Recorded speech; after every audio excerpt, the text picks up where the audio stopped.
Okay, good morning and welcome to Yeshiva YouTube. Iyun with Benzion. Today's daf is Nazir Chaf. Hey, this shir that I'm going to give today really should be given in Maseches Kachim, but what can I do? Maseches Nazir, a lot of Maseches Nazir talks about Kachim because a main part of the Nazir is even if when you finish your Nazir, you bring 3 karbanos. Even if you completed it Betara, you bring Achatas, Ola, and Shlam.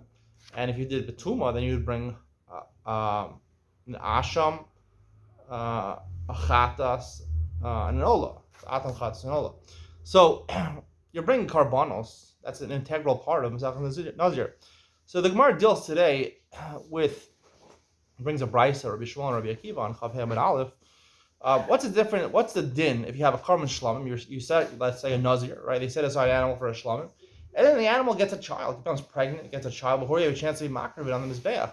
Or you do tamura, which is not allowed. You exchange. You say, I don't like the animal I set aside. I want a better animal. So you say this animal is in exchange for the shlamim. So the halach by tamura is that it's an avera what you did, but it takes effect. The kedusha takes effect on the second animal, but the first animal still retains its kedusha. What do you do in case of vlad ola or tamura sol or vlad shlamim and tamura shlamim?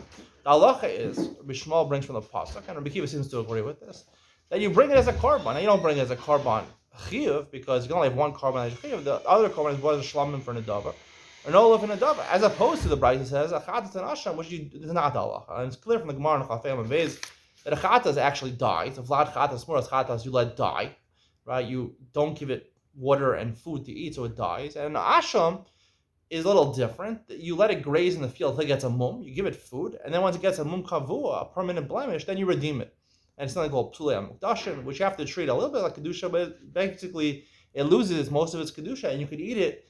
Yisrael could eat it at that point. So that's what you do in asham, but you're not makriv the chatas and asham on the mizbech. And the Gemara learned that if you already makriv the chatas, it wouldn't work.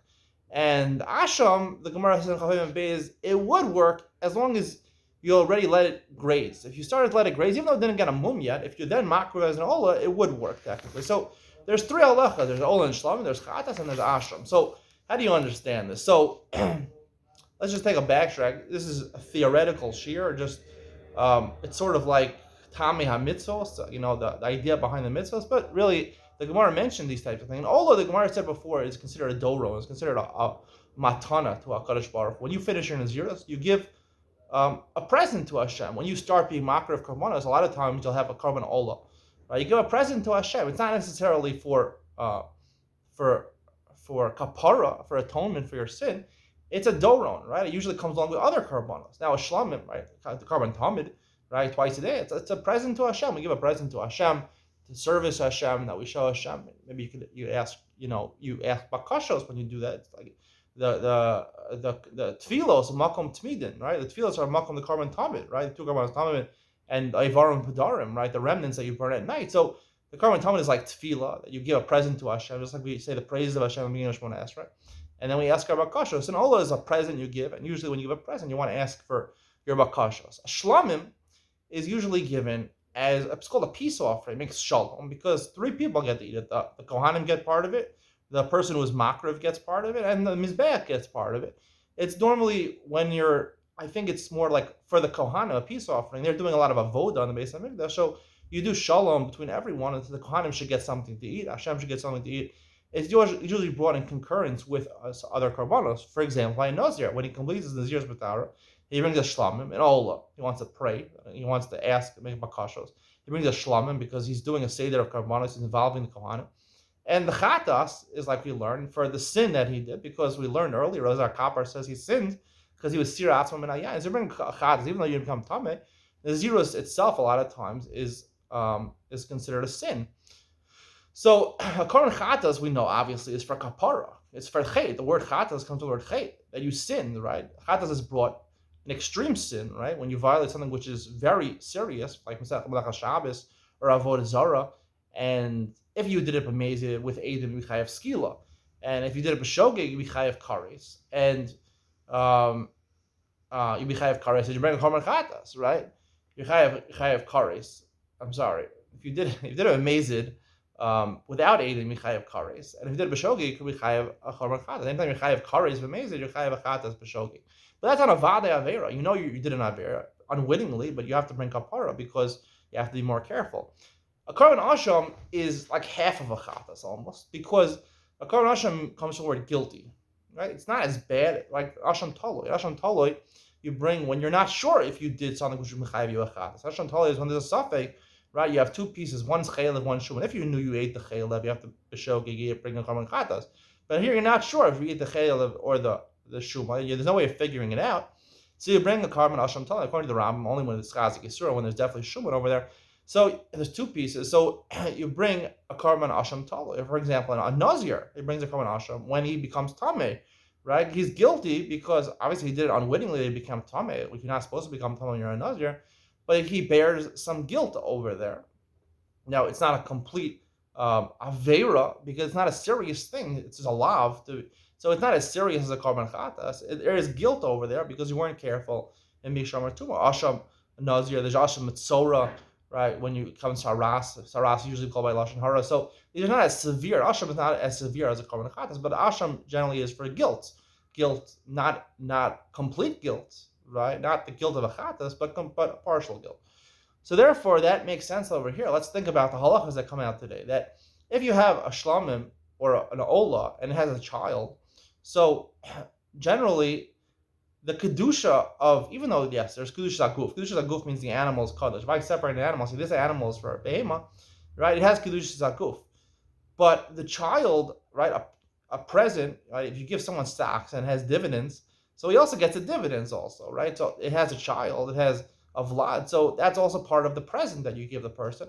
Or a karban shlamim, when you're doing it to, basically it's a present to the kohanim, similarly.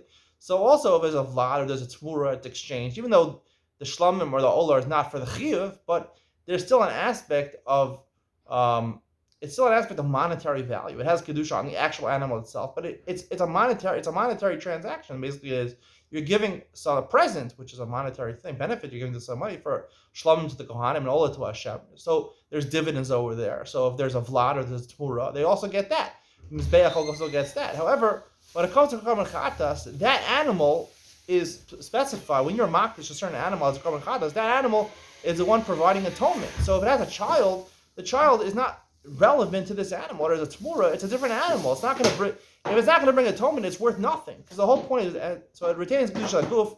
There's no aspect of damim over there. And asham, it's somewhere in the middle. By karban asham, right? It's sort of like guilt feelings, but it's not a complete sin. Like an asham tal, you're not sure that you did an avera.